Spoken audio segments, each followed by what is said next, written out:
Kol echai ve'ata shalom uvetra shalom vechol eshelecha shalom. Beaucoup demandent, est-ce que on peut avoir des ségoulottes ou des conseils pour des protections ou avoir une tranquillité par rapport à ce qu'il est en train de se passer ces derniers jours.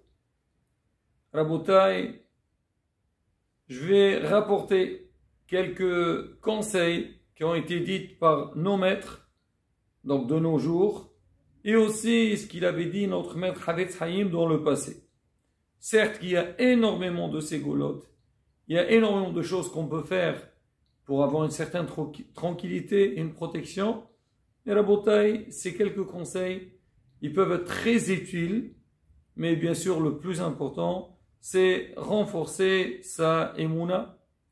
Moreno Arabe, Rabbi Mazouz, il a dit ça à maintes reprises. On l'a entendu beaucoup de fois. Il a parlé, il a dit, c'est faire tous les jours ce qu'on appelle chercher le Pugaim. C'est rapporté dans Masechet Shavuot, c'est le Teilim 91, Yoshev Beseter Elyon. Il dit que celui qui le lit, donc le matin, Bezrat Hashem, ça c'est une grande ségoula pour qu'il soit protégé. Et donc il conseille, il dit, une fois qu'on a fini la tfila, donc on va dire, après Alon Shabbat, on fait ce mizmor, et après on fait Qadish Shilama. Nous, en règle générale, on fait les Dawid, Hashem, Orev et Ishaï. Et Rabotai, on peut associer ce perk-là, donc Yoshev, Beseter Elyon. Alors le Rav lui-même, il rapporte les paroles de notre maître Rabbi Shlomo Ammar. Alors Rabbi Shlomo Ammar, Shalita, alors il dit, ça serait bien de faire Avinu Malkenu. Donc même que la période de Tishri, il y a certains passages, on ne l'est pas parce qu'on ne fait pas Tahanoud, il faut le faire entièrement. Tout, faire ça tous les jours. Donc lui, il conseille de faire ça le matin et l'après-midi. Le Rav dit, bon, ça dépend. Si on peut faire matin et midi, pourquoi pas. Sinon, au moins, le faire le matin. Et il dit qu'il faut, donc lui, il dit en dehors du passage de Teilim, Yoshev Beseter Elyon, il dit c'est bien de faire Shir la Malot et Sa'ina il Harim 121 et le Mizmor 124, Lole Hashem Shehayalanu. Et à part ça, il dit ça serait bien que le jour de Sefer, quand il y a un Sefer Torah, c'est-à-dire on ouvre les Echal et on fait le passour qu'on dit à Rosh Hashanah et Kippour, Le'olam Adonai Devar Chanessa Bashamayim. Le faire 12 fois, comme le jour de Rosh Hashanah et Yom HaKippurim. Donc ça, donc comme on dit, c'est un grand bouclier, Bezrat Hashem, pour qu'on soit protégé. Le Rav Moreno Arabe Mazouz, donc il conseille, il dit si c'est possible, de prendre sur soi un ta'anit, un jour de jeûne. Il faut savoir, Rabotai, quand on prend sur nous, on va faire un ta'anit, ce qu'on appelle yahid, c'est de privé. Alors il faut le prendre depuis la veille, à minha, avant le coucher du soleil. Et on dit que blineder demain, on va essayer de jeûner. Alors le Rav il dit comme ça. Il dit, celui qui peut jeûner toute la journée, alors, t'avoir la bracha. Celui que c'est difficile, alors il fait au moins une demi-journée, jusqu'à Hatzot Hayom.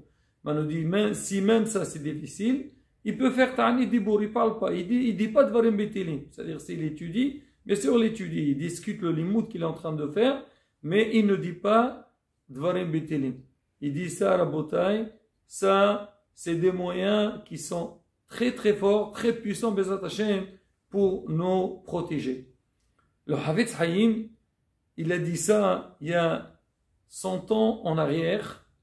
Alors il dit que les gens lui ont demandé, est-ce que tu peux nous donner un conseil pour être protégé?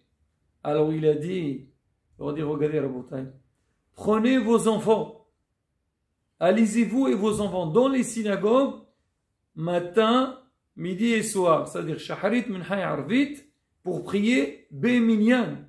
Il a dit lo biyahidut, c'est pas prier biyahid. C'est vrai qu'une tfila biyahid seule, ça a une valeur, mais il dit pendant cette période, non, ça suffit pas. Il faut aller à la synagogue. Pourquoi? Parce que quand vous allez prier Biminyan, alors vous allez répondre au Kaddish, Amen Yeshem Rabbaim Varach, vous allez répondre sur Barachou. Alors il y a beaucoup de passages qu'on ne peut pas les faire qu'on prie Biyahid.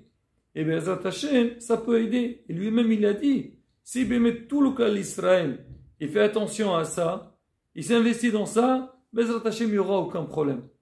Rabotai, ces paroles-là qu'on vient d'entendre, c'est vrai, nos Gdolim, ils nous le disent parce que, déjà, eux, ils savent, donc, la force de chaque prière qu'on peut faire. Mais c'est des choses qui sont écrites, donc, dans les Sfarim, dans les Gmarot, partout, Rabotai. Et donc, il faut quand même comprendre les choses plus au sérieux. C'est vrai, on s'intéresse, qu'est-ce qui se passe, qu'est-ce qu'il y a eu. Bon, c'est humain.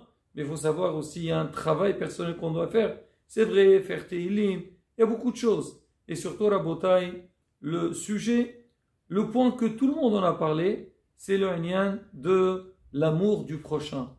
Essayez, comme on dit, rejeter tout ce qui est Sinat Hinam, la haine gratuite, les problèmes, chercher des histoires, essayer, comme on dit, indulgent dans la vie, les vater, vatran, et bien, Zrat Hashem.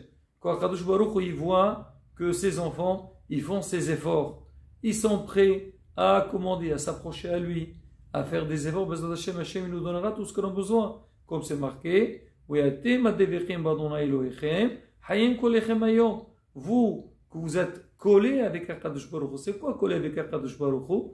Bien sûr, toujours mettre Hashem à nos yeux. Kadosh Baruch, c'est lui le patron du monde. Mais aussi coller dans les mêmes midot. Mahou Rahum, lui il est miséricordieux, toi aussi tu es miséricordieux. Et ainsi de suite. Alors lui il est généreux, toi aussi tu es généreux. Et bien, Zat Hashem, Kadosh Baruch, quand il voit ses enfants se conduire de la sorte, alors il nous donnera tout ce qu'on a besoin pour le bien. Veniski la golesh lema, vatel ma'aleno kol gizot rashot araot, bigzor alenu gizot tovot.